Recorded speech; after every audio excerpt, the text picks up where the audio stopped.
Hi foodies. ఈరోజు మన special ఏంటో తెలుసా?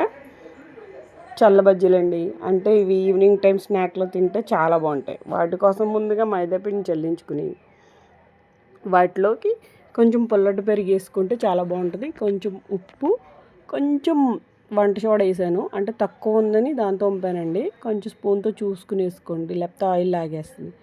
ఆ తర్వాత మజ్జిగ వేసుకుని పుల్లటి మజ్జిగని కలుపుకొని కొంచెం పక్కన పెట్టుకోండి. క్రిస్పీగా రావాలంటే లైట్గా వరిపిండి కానీ కరచినొక్క కానీ అది నానిన తర్వాత ఒక గంటన్నర నాననివ్వండి.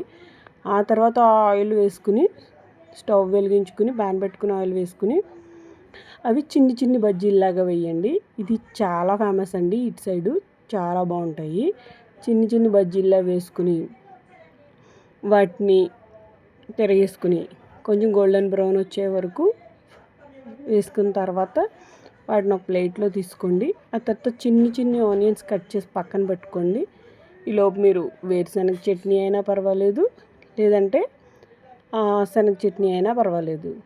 వాటిని పల్చగా చేసుకుని ఆనియన్స్ వేసుకుని ఆ చట్నీని అందులో వేసుకుని తింటే నిజంగా హెవెన్ అండి, చాలా బాగుంటుంది. ఈవినింగ్ టైంలో ఇది స్నాక్ చాలా బాగుంటుంది.